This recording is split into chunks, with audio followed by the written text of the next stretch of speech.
भारताचे माजी पंतप्रधान अटल बिहारी वाजपेयी यांची आज 8वी पुण्यतिथी आहे। देशाचे 3 वेळा पंतप्रधान राहिलेले अटल बिहारी वाजपेयी भारतीय जनसंघाच्या संस्थापकांपैकी एक होते।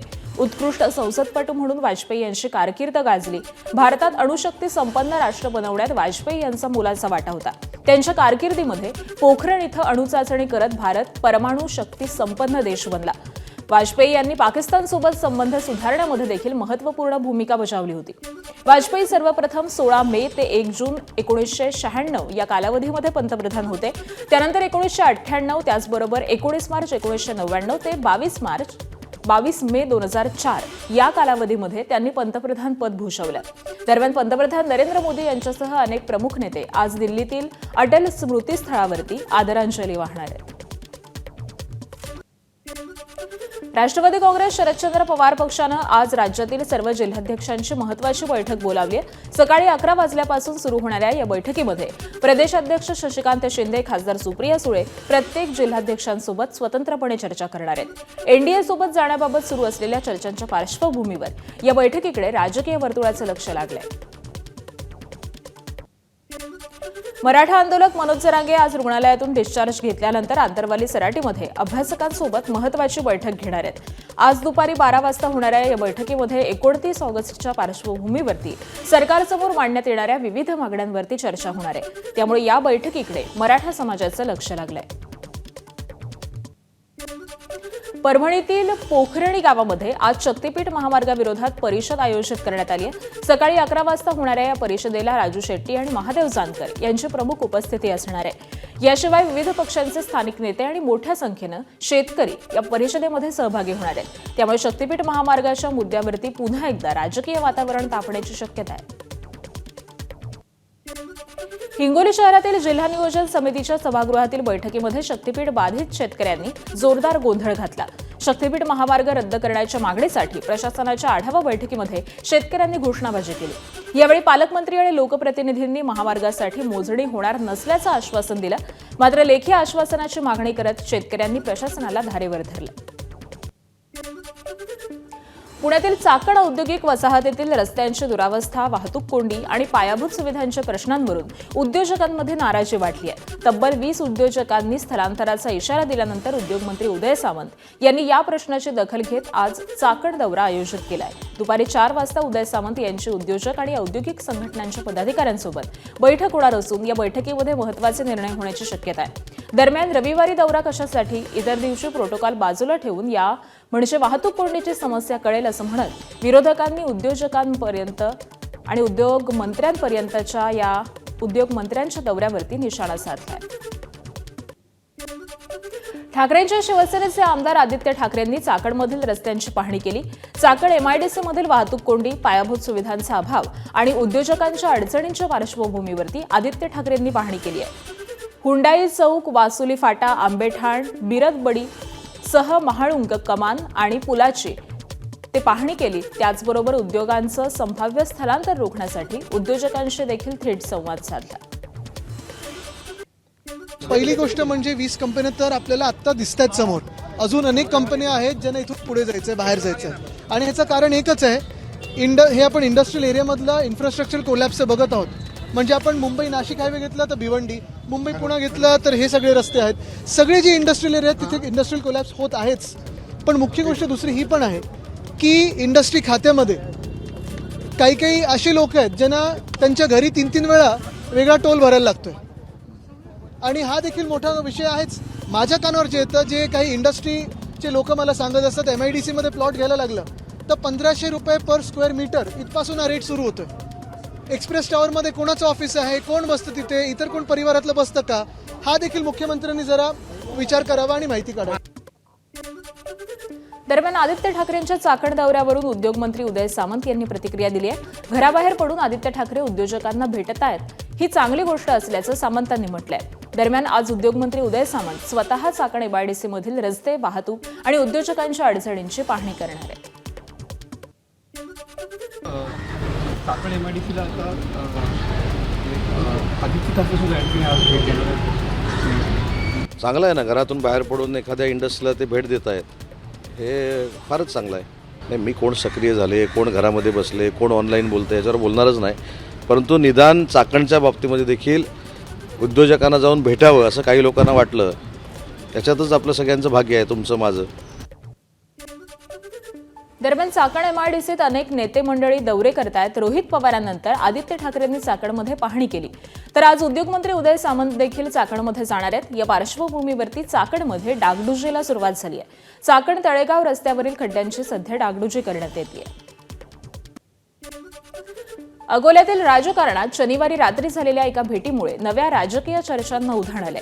उपमुख्यमंत्री एकनाथ शिंदे यांचे निकटवर्तीय मानले जाणारे अॅडव्होकेट निलेश देशमुख यांनी काँग्रेसचे माजी नेते आणि 2024च्या लोकसभा निवडणुकीतील उमेदवार डॉक्टर अभय पाटील यांची त्यांच्या निवासस्थानी भेट घेतली.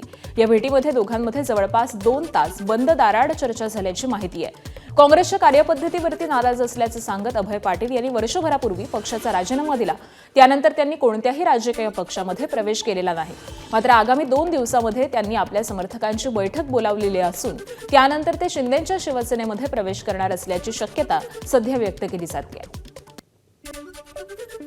माजी मुख्यमंत्री पृथ्वीराज चव्हाणांनी मोठा दावा केलाय. दिवंगत भाजपचे नेते गोपीनाथ मुंडे काँग्रेसमध्ये येणार होते असा मोठा दावा पृथ्वीराज चव्हाणांनी केलाय. गोपीनाथ मुंडे आणि अहमद पटेल यांच्यामध्ये गुप्त बैठका झाल्या असं देखील पृथ्वीराज चव्हाणांनी सांगितलं. तर सोनिया गांधींनी प्रवेशाला परवानगी दिली. मात्र तत्कालीन पंतप्रधान मनमोहन सिंग यांनी विरोध पक्षातल्या खासदार आपल्याकडे घेऊ मंत्री करणार नाही अशी भूमिका घेतल्यामुळे प्रवेश झाला नाही अशी स्पष्टता पृथ्वीराज चव्हाणांनी दिली आहे. पृथ्वीराज चव्हाणांच्या या दाव्यामुळे राजकीय चर्चांना उधाण आलंय. भाजपच्या सत्ताधारी विरोधी पक्ष नेत्याला म्हणून आपल्या पक्षात घेऊन त्याला मंत्री केलं की लाच दिल्यासारखे मी बिलकुल करणार नाही. पहिल्यांदा ते माझ्यावर रागवले, मला डोक्याला मी हात लावला, म्हणजे काय किती बोलली ठीक आहे. आणि मग नंतर आलो, म्हटलं काय पार घ्यायचे मार्गच नाही ना, विचारायला पाहिजे तुला. आणि मोठे चूक झाली. शेवटी मंत्रिमंडळ करायचा अधिकार कोणाचा असतो? सोनिया गांधींनी मान्यता दिली, ठीक आहे, पण शेवटी मंत्रिमंडळ ते करतात. पृथ्वीराज चव्हाण यांनी गोपीनाथ मुंडेंबाबत केलेल्या वक्तव्यावरती भाजपचे नेते सुधीर मुनगंटीवार यांनी जोरदार टीका केली आहे. एखाद्या व्यक्तीच्या मृत्यूनंतर त्याच्या निष्ठेबद्दल शंका उपस्थित करणं हा राजकीय शिष्टाचार नाही. पृथ्वीराज चव्हाणांसारख्या मोठ्या नेत्याला हे शोभत नाही असं मुनगंटीवार म्हणाले. एखाद्या नेत्याच्या मृत्यूनंतर त्याचं खंडन जेव्हा करता येत नाही त्या व्यक्तीला, अशांच्या संदर्भामध्ये त्यांच्या निष्ठेबद्दल प्रश्नचिन्ह निर्माण करणं हे काही मला व्यक्तिगत रीतीने वाटतं की पृथ्वीराज चव्हाण साहेबांसारख्या एका मोठ्या नेत्याला हे शोभणार नाही आणि योग्यही नाही. दरम्यान गोपीनाथ मुंडे हे भाजपचे निष्ठावंत नेते होते. आता ते हयात नाहीत. अशावेळी त्यांच्या निष्ठेवरती शंका घेणं अतिशय चुकीचं अशी प्रतिक्रिया भाजपच्या नवनाथ वन यांनी दिली आहे. स्वर्गीय गोपीनाथजी मुंडे भारतीय जनता पार्टीचे निष्ठावंत नेते होते. त्यांनी कधीही काँग्रेसमध्ये प्रवेश करणार असं सांगितलं नाही. शेवटच्या श्वासापर्यंत भारतीय जनता पार्टीमध्ये राहणारे निष्ठावंत नेते म्हणजे गोपीनाथजी मुंडे. आता दुर्दैवानं मुंडे साहेब आज हयात नाहीत आणि त्यांच्या पश्चात अशा पद्धतीनं मुंडे साहेबांच्या निष्ठेवर शंका घेणं अतिशय चुकीचं आहे. त्यांच्याबद्दल अशी वक्तव्य करू नये. बंगालच्या उपसागरातील कमी दाबाच्या क्षेत्राचं तीव्र कमी दाबाच्या क्षेत्रात रूपांतर झाल्यामुळे राज्यामध्ये पावसासाठी पोषक वातावरण निर्माण झालंय. विशेषतः विदर्भ आणि पश्चिम महाराष्ट्राच्या घाटमाथ्यावर जोरदार ते वादळी पावसाचा येलो अलर्ट जारी करण्यात आलाय. रत्नागिरी, पुणे, सातारा, भंडारा, गडचिरोली आणि गोंदिया जिल्ह्यांमध्ये मुसळधार पावसाचा इशारा देण्यात आलेला असून राज्यातल्या इतर भागांमध्ये देखील हलक्या ते मध्यम स्वरूपाच्या श्रावण सरी बरसण्याची शक्यता आहे.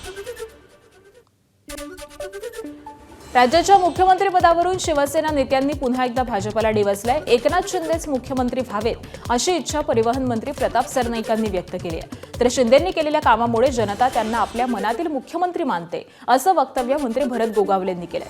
काही दिवसांपूर्वी खासदार प्रतापराव जाधव यांनी देखील अशाच वक्तव्य केलेलं होतं. अशीच इच्छा व्यक्त केली होती. त्याला सरनाईकांनी दुजोरा दिलाय. भविष्यामध्ये शिवसेनेचे आमदार आणि खासदार अधिक संख्येनं निवडून आल्यास मुख्यमंत्री पदावरती शिवसेना दावा करेल असंही त्यांनी स्पष्ट केलंय. त्यामुळे महायुतीतील अंतर्गत धुसफूस पुन्हा एकदा चव्हाट्यावर आली आहे. आता शिवसेना नेत्यांनी व्यक्त केलेल्या या इच्छेवरती भाजपकडून काय प्रतिक्रिया येतात हे पाहावं लागेल.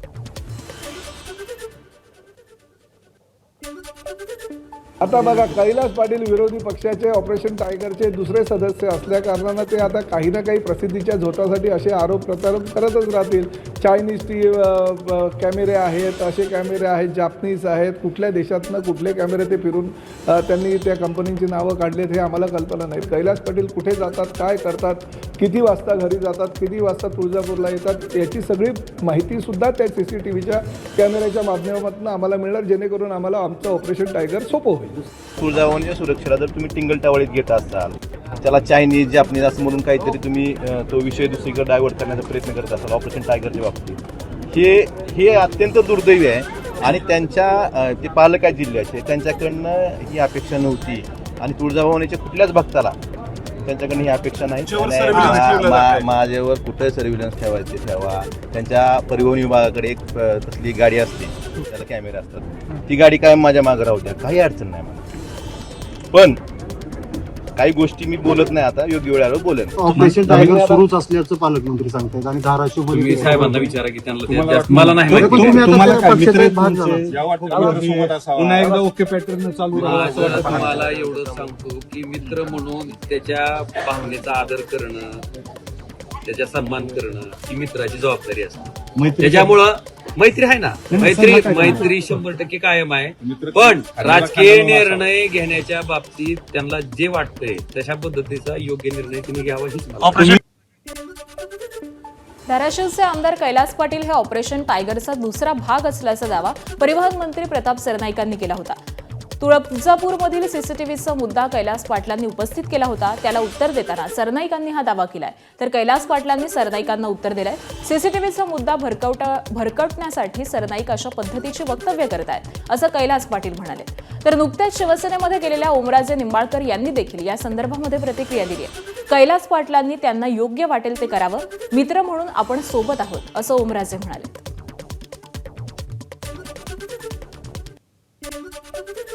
भाजपचे नेते नितेश राणेंनी प्रखर हिंदुत्ववादाचा नारा देताना मुस्लिम समाजाविरोधामध्ये कठोर भाष्य केलंय. तसंच मुंब्र्याचं नाव मुंब्रा देवी केल्याशिवाय शांत बसणार नाही असा निश्चय काल त्यांनी बोलून दाखवलाय.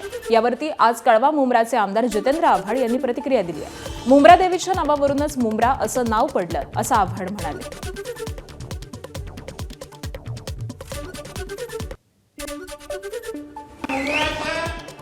तोपर्यंत आम्ही मुंब्रा देवी करत नाही, तोपर्यंत आम्ही गप्प वाचणार. आता इस्लाम करून दाखवलं तसं मुंब्रा देवी करेपर्यंत आमच्या हिंदुत्वादी विचाराचा आमच्यासारखा प्रत्येक कार्यकर्ता त्याच ताकदीने काम करेल. त्यांचं स्वागत आहे. देवीवरच मुंब्रा नाव पडलं. त्यांना माहित नाही, मुंब्रा देवीवरूनच मुंब्रा नाव पडलं. मुंब्रा हे काय कुठल्या मुसलमानांनी ठेवलेलं नाव नाही आहे. त्यांचं स्वागत आहे. देवीवरच मुंब्रा नाव पडलं. त्यांना माहित नाही, मुंब्रा देवीवरूनच मुंब्रा नाव पडलं. मुंब्रा हे काय कुठल्या मुसलमानांनी ठेवलेलं नाव नाही आहे. जुन्नरचे शिवसेनेचे आमदार शरद सोनावणे यांनी खासदार डॉक्टर अमोल कोल्हे यांच्यावरती टीका केली आहे. तुम्ही निवडून दिलेला खासदार जिवंत आहे की नाही असं विधान सोनावणेंनी केलंय. तसंच ग्रामस्थांच्या बैठकीमध्ये 21 तारखेची सुनावणी रद्द न झाल्यामुळे भडकलेल्या सोनावणेंनी वार्तांकन करणाऱ्या पत्रकारांना देखील दम भरला. माझं स्पष्ट म्हणणं आहे, का तुम्ही करून ठेवल्यामुळे प्रशासन चिंता नाव शेवटी. बरं, विद्यमान खासदार तुम्ही निवडून दिला आहे की नाही जिवंत? आहे.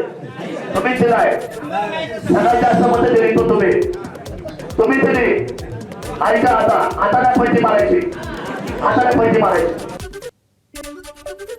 राज्याच्या उपमुख्यमंत्री आणि बीड जिल्ह्याच्या पालकमंत्री सुनेत्रा पवार यांचे बीडच्या दौऱ्यादरम्यान अंबेजोगाई शहरामध्ये आगमन होताच पक्षाच्या वतीनं जंगी स्वागत करण्यात आलं. पालकमंत्री पदाची सूत्र हाती घेतल्यानंतर सुनेत्रा पवारांनी पहिल्यांदाच अंबेजोगाई शहरामध्ये JCBच्या माध्यमातून त्यांच्यावरती फुलांची उधळण करण्यात आली. तर हे भव्य स्वागत बघून सुनेत्रा पवार भारावून गेल्या. बीडच्या परळीतील ज्योतिर्लिंग वैजनाथ मंदिरामध्ये उपमुख्यमंत्री सुनेत्रा पवार यांनी दर्शन घेतलं. पशुवैद्यकीय महाविद्यालयाच्या भूमिपूजनानंतर त्या मंदिरामध्ये दाखल झाल्या. यावेळी रुद्राभिषेक आणि महाआरती करत त्यांनी बीडच्या विकासासाठी वैजनाथकडे आशीर्वाद मागितले. दर्शनानंतर सुनेत्रा पवारांनी वैजनाथ तीर्थक्षेत्र विकास आराखड्याची माहिती घेतली. तर पशुवैद्यक महाविद्यालयामुळे शेतकऱ्यांच्या पशूंच्या संशोधन आणि संरक्षणाला मदत होणार असल्याचं त्या म्हणालेल्या आहेत. यावेळी पंकजा मुंडे आणि धनंजय मुंडे देखील उपस्थित होते. स्वातंत्र्य दिनानिमित्त वसई विरार महानगरपालिकेतील जनता दरबारात नागरी प्रश्नांवरून राजकीय वातावरण तापल्याचं पाहायला मिळालं. माजी आमदार हितेंद्र ठाकूर यांनी वीज पुरवठा खंडित होणं, पाणीपट्टी आणि विकास कामांवरून भाजपवरती टीका करत MMRDA कडून मंजूर पूल आणि उड्डाणपुलाच्या कामांबाबत सवाल उपस्थित केले. त्यावरती विरोधी पक्षनेते मनोज पाटील यांनी अनधिकृत नळजोड्यांच्या मुद्द्यावरून ठाकूर यांच्यावरती पलटवार केला. तर कार्यक्रमाला महापौर, उपमहापौर आणि अधिकारी देखील उपस्थित होते. भिवंडी तालुक्यातील कोनगाव ग्रामपंचायतीच्या उपसरपंच पदाच्या निवडणुकीदरम्यान मतदान प्रक्रियेवरून मोठा गोंधळ निर्माण झाला. ग्रामपंचायतीमध्ये एकूण 17 सदस्य असून त्यापैकी एक सदस्य अनुपस्थित राहिल्यामुळे 16 सदस्यांनी उपसरपंच पदासाठी मतदान केलं. मात्र मतदानानंतर शिव चेरोबा पॅनलकडून निवडणूक प्रक्रिया पारदर्शकपणे पार पडली नसल्याचा आरोप करण्यात आला. आपल्या उमेदवाराला 9 मतं मिळाल्याचा दावा पॅनलकडून करण्यात आलेला असून मतदानाची मोजणी आणि निकाल जाहीर करण्याच्या पद्धतीवरती त्यांनी आक्षेप घेतलाय. या प्रकारानंतर ग्रामपंचायत परिसरामध्ये मोठा गोंधळ निर्माण झाला. धाराशिवमध्ये खासदार ओमराजे निंबाळकर यांच्या निवासस्थानी शिवसेना कार्यकर्त्यांमध्ये हाणामारी झाल्याचं पाहायला मिळालं. धक्कादायक म्हणजे खासदार ओमराजे निंबाळकर यांच्या उपस्थितीमध्ये हा प्रकार घडलाय. पालकमंत्री प्रताप सरनाईक हे निंबाळकर यांच्या निवासस्थानी भेट देण्यासाठी आले असता भेटीसाठी आलेल्या कार्यकर्त्यांमध्ये वाद झाला. कार्यकर्त्यांमध्ये सुरुवातीला शाब्दिक चकमक झाली, नंतर थेट हाणामारी पाहायला मिळाली. मात्र वादाचं कारण अद्यापही अस्पष्ट आहे. राजकीय वर्तुळातून मोठी बातमी समोर येतेय. पुन्हा एकदा उद्धव ठाकरे यांना आणखी एक मोठा धक्का बसलाय. ठाकरेंच्या शिवसेनेचे विभाग समन्वयक बिपिन गेहलोत यांच्यासह शेकडो पदाधिकाऱ्यांनी उद्धव ठाकरेंची साथ सोडली आहे. त्यांनी राष्ट्रवादी शरद पवार पक्षामध्ये प्रवेश केला. राष्ट्रवादी शरद पवार पक्षाचे आमदार जितेंद्र आव्हाड यांच्या उपस्थितीमध्ये हा पक्षप्रवेश पार पडलाय. या पक्षप्रवेशामुळे ठाकरेंच्या शिवसेनेला ठाण्यामध्ये मोठं खिंडार पडलंय. त्याबरोबरच आता महाविकास आघाडीमध्येच फोडाफोडीचं राजकारण सुरू झाल्याचं दिसून येत आहे. नालसार विद्यापीठाच्या दीक्षांत समारंभावरून निर्माण झालेल्या वादाच्या पार्श्वभूमीवर बार काउन्सिल ऑफ इंडियाचे अध्यक्ष मनन कुमार मिश्रा यांनी कायदा क्षेत्रातील विद्यार्थ्यांची माफी मागितली आहे. मनन कुमार मिश्रा यांनी एक निवेदन जारी केलंय. माझ्या कोणत्याही वक्तव्यामुळे किंवा पत्रामुळे कायद्याच्या विद्यार्थ्यांच्या भावना दुखावल्या असतील तर मला त्याबद्दल माफ करा, मी त्यांची माफी मागतो. खेद व्यक्त करणं हा प्रतिष्ठेचा किंवा अहंकाराचा प्रश्न नाही. बाहेरील हस्तक्षेपामुळे या मुद्द्याला राजकीय किंवा इतर अनावश्यक स्वरूप प्राप्त होऊ नये असं त्यांनी निवेदनामध्ये म्हटलंय. सरन्यायाधीशांच्या उपस्थितीमध्ये होणाऱ्या नालसार विद्यापीठातील दीक्षांत सोहळ्याला तिथल्या विद्यार्थ्यांनी विरोध दर्शवला होता. तर विरोध करणाऱ्या विद्यार्थ्यांची वकील म्हणून नोंदणी करू शकणार नाही असा आदेशच त्यांनी काढला आणि यावरून वाद निर्माण झाला होता. ये कहीं कोई बात नहीं थी कि स्टूडेंट के इंटरेस्ट को कोई आघात पहुंचे. उस उद्देश्य से ये जो निर्णय हुआ अचानक और उसको तुरंत जब काउंसिल ने अप्रूव नहीं किया, काउंसिल में बात चली, काउंसिल में सारे सीजन्ड लोग हैं, और बातचीत करने के बाद हम लोगों ने उसको पूरी तरह विड्रॉ किया. कोई इंक्वायरी का कोई सवाल नहीं है. तो वो अभिजीत दीपके जी हों या दास जी हों, उन लोग को ये कम्युनिकेट करना चाहता हूँ आपके माध्यम से कि स्टूडेंट्स के इंटरेस्ट में कहीं कोई दिक्कत नहीं है. स्टूडेंट्स के इंटरेस्ट को प्रोटेक्ट करने के लिए मैं हूँ या बार काउंसिल ऑफ इंडिया है, बार काउंसिल के मेंबर्स हैं. महाराष्ट्रातील रस्त्यांची अवस्था पाहून मला लाज वाटल्याचं वक्तव्य वैद्यकीय शिक्षण मंत्री आणि राष्ट्रवादीचे नेते हसन मुश्रीफ यांनी केलंय. गुजरात सोडल्यानंतर महाराष्ट्रातील नंदुरबार जिल्ह्यातील रस्ते फारच खराब असल्याचं म्हणत मुश्रीफांनी एक प्रकारे गुजरात आणि महाराष्ट्रातील रस्त्यांची तुलना केली आहे. पावसाळ्याच्या तोंडावरती रस्ता का उखडता असा जाब संबंधित विभागाला विचारणार असल्याचा इशाराही मुश्रीफांनी दिलाय. दरम्यान आमच्या कोल्हापूर जिल्ह्यामध्ये अशी परिस्थिती असती तर अधिकाऱ्यांना सोडलं नसतं असं देखील मुश्रीफ म्हणाले. आज बघितलं ते मी फार नाराज आहे. तुम्हाला त्याची लाज वाटलेली आहे. मी तुम्हाला त्याचं स्पष्ट सांगितलंय. ते बघीन घेईन मी. जो मी सुरतवरून आलो, हा नागपूरचा रस्ता, ज्या रस्त्याने आलो, तर आमच्या विभागामध्ये म्हणजे गुजरात सोडल्याबरोबर आपल्या फारच खराब रस्ता आहे. त्यानंतर आम्ही त्या ह्याला गेलो श्रावणीला, तोही रस्ता खराब आहे. म्हणजे असे खराब रस्ते आणि आपल्याला रस्त्याची जर काही दर्जा चांगला नसेल, आपण लोकप्रतिनिधी जर तिकडं चांगल्या पद्धतीने बघणार नसू तर आपल्या जिल्ह्याचा विकास होणार नाही. म्हणून मी जिल्हाधिकाऱ्यांनी सांगितलेलं आहे की आता कामं आपण व्यवस्थित करू, चांगली करू, दर्जेदार करू. आपल्या रस्त्याची प्रगती आपल्यासाठी पाहिल्यानंतर मला वाटतंय आमच्या जिल्ह्यात जर असतं तर आम्ही काही त्या अधिकाऱ्यांना सोडला नसता आणि कॉन्ट्रॅक्टरला तरी सोडला नसता. मग आता हे दुरुस्त करावं लागेल. पालकमंत्री म्हणून काही दिवसापूर्वी माझ्यावर जबाबदारी आली आहे. पावसाळा सुरू झालेला आहे. पावसाळा संपल्याबरोबर आपल्याला चांगले रस्ते करावे लागतील आणि आपल्याला हा विकास आपल्या या जिल्ह्याचा करावा लागेल. आदिवासी भारताचा विकास आहे. नाशिकमध्ये कुंभमेळ्याच्या पार्श्वभूमीवरती रिंग रोडसाठी सुरू असलेल्या भूसंपादनाला विरोध करत बाधित शेतकऱ्यांनी नाशिक जिल्हाधिकारी कार्यालयासमोर आत्मक्लेश आंदोलन सुरू केलं. शेतकऱ्यांना विश्वासात न घेता योग्य मोबदला न दिल्याचा आरोप या आंदोलकांनी केलाय. तसंच यापूर्वी गिरीश महाजन यांच्या मध्यस्थीनं मार्ग घेतलेले आमरण उपोषण आणि मुख्यमंत्री देवेंद्र फडणवीस यांच्यासोबत चर्चेचं आश्वासन अद्यापही पूर्ण न झाल्यामुळे आंदोलक आक्रमक झाले. 8 दिवसांमध्ये चर्चा न झाल्यास आणखी उग्र आंदोलन करू असा इशाराही त्यांनी दिला. आंदोलनादरम्यान त्यांनी गिरीश महाजन आणि जिल्हाधिकारी आयुष प्रसाद यांच्यावरती देखील टीका केली. नाशिक जिल्हाधिकारी आयुष प्रसाद हे अत्यंत उर्मट अधिकारी आहेत. या अधिकाऱ्यांनी मुख्यमंत्र्यांच्या आदेशाला सुद्धा किंमत दिली नाही. मुख्यमंत्री देवेंद्र फडणवीस यांच्याकडे जाऊन चुकीची माहिती दिली. MSIDCचे अधिकारी आणि जिल्हाधिकारी यांची मिलीभगत आहेत. शेतकऱ्यांच्या विरोधात चुकीची माहिती देऊन ह्या अलाइनमेंट करण्याचा त्यांचा घाट आम्ही उखडून टाकलेला आहे. आमच्या शेतकऱ्यांच्या ज्या मागण्या आहेत त्या रास्त आहेत. मुख्यमंत्र्यांनी त्या समोरासमोर सोडवाव्यात, अन्यथा आम्ही 1 इंच जागा सुद्धा या रिंग रोड साठी देणार नाही. 14 गावांमध्ये जर जबरदस्ती करण्याचा प्रयत्न जिल्हाधिकाऱ्यांनी केला तर जशास तसं उत्तर ह्या जिल्हा प्रशासनाला शेतकरी देतील. माजी मुख्यमंत्री शिवराज पाटील चाकूरकर यांच्या पुतळ्यावरून लातूर महानगरपालिकेमध्ये राजकीय संघर्ष सुरू झाला. मुख्यमंत्र्यांच्या घोषणेनुसार पुतळा महापालिका प्रांगणाऐवजी अन्यत्र उभारण्याचा ठराव सत्ताधारी काँग्रेसनं केला, तर भाजपनं त्याला विरोध करत आंदोलनाची भूमिका घेतली. यावरती पालकमंत्री शिवेंद्रराजे भोसले यांनी प्रतिक्रिया दिली आहे. पुतळ्याचा संपूर्ण खर्च राज्य शासन करणार आहे, त्यामुळे राजकारण न करता विषय मार्गी लावा. आवश्यकता भासल्यास राज्य शासन यावरती निर्णय घेईल असं शिवेंद्रराजे भोसले यांनी म्हटलंय. तरी आमची आता पक्ष म्हणून बोलायचं म्हटलं, आमची सत्ता भाजपमध्ये आली नसली तरी आम्ही कुठेही भेदभाव न ठेवता आम्ही सगळ्यांना बरोबर घेऊन काम करण्याचा प्रयत्न करतोय. पण मुद्दा म्हणून मुख्यमंत्र्यांनी जाहीर केलेल्या गोष्टीला जर खो घालायचा प्रयत्न झाला तर मग आमच्याकडे पण शासनाकडे पण आपले अधिकार आहेत. गरज पडली तर आम्ही ते वापरू. रायगडच्या अलिबाग तालुक्यातील धाकटे शहापूर जिल्हा परिषद शाळेतील विद्यार्थ्यांना यंदा देखील गुडघाभर पाण्यामध्ये स्वातंत्र्य दिन साजरा करावा लागला. गेल्या 25 वर्षांपासून शाळेची हीच अवस्था असल्याचा आरोप करण्यात आला. एबीपी माझानं विद्यार्थ्यांची ही पाण्यातील कसरत दाखवताच जिल्हा परिषद सदस्य दिलीप भोईर यांनी तातडीनं दखल घेत लवकरच हा प्रश्न मार्गी लावण्याचं आश्वासन दिलं. स्थानिक लोकप्रतिनिधींच्या दुर्लक्षामुळेच ही परिस्थिती निर्माण झाल्याचा आरोप करत त्यांनी शेतकरी कामगार पक्षावरती देखील अप्रत्यक्ष टीका केली.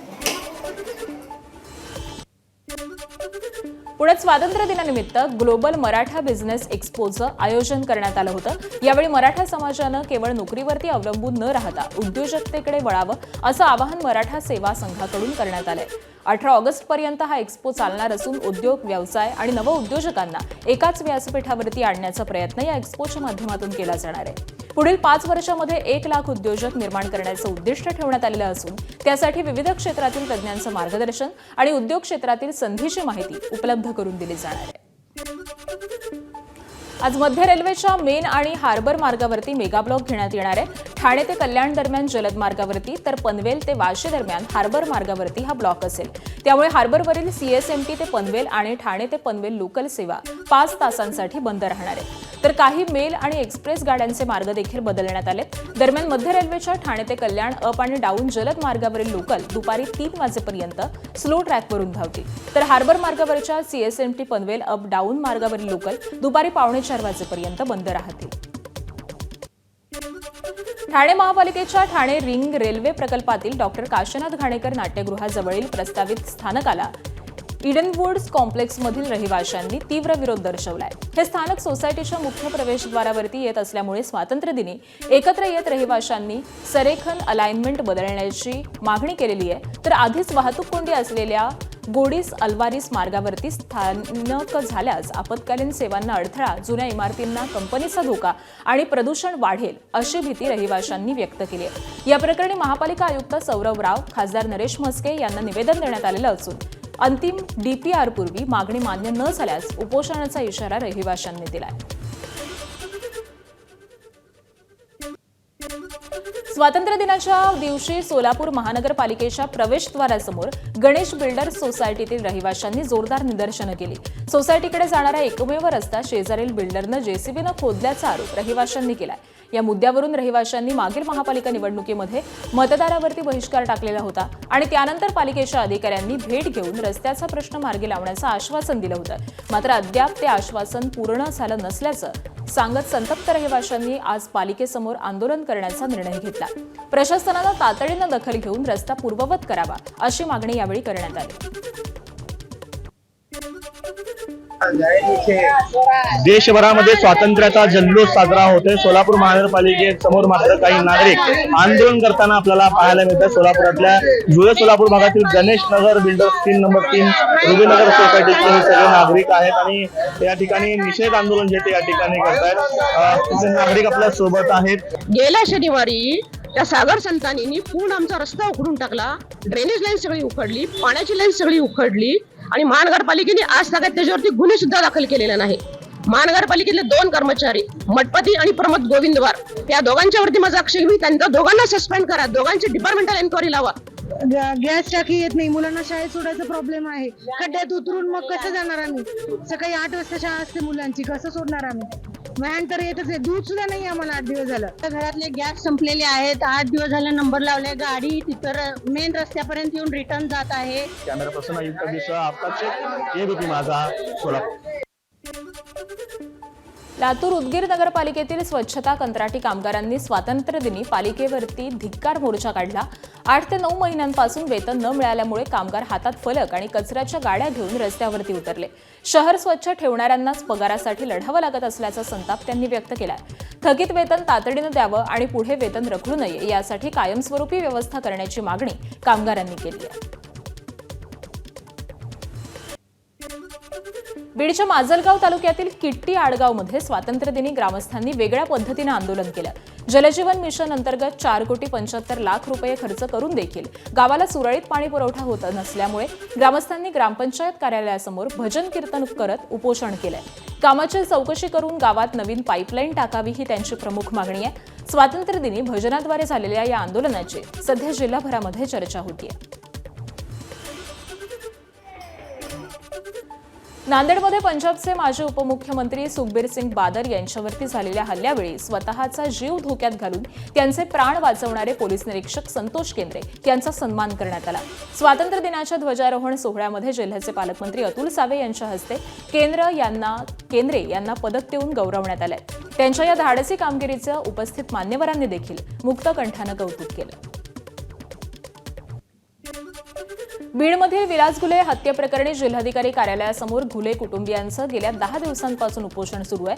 उपोषणाला सीआयडी अधिकाऱ्यांनी भेट दिली. यावेळी घुले कुटुंबियांकडून सौरभ सोनावणेसह अन्य आरोपींवरती कडक कारवाई करण्याची मागणी करण्यात आली आहे. 2 ऑगस्टला कोपर आणि दिवा दरम्यान लोकलच्या धडकेत अल्पवयीन तरुणीचा मृत्यू झाला. या प्रकरणात धक्कादायक माहिती समोर आली आहे. तरुणीचा अपघात झालेला नसून तिनं आत्महत्या केल्याचं तपासातून निष्पन्न झालंय.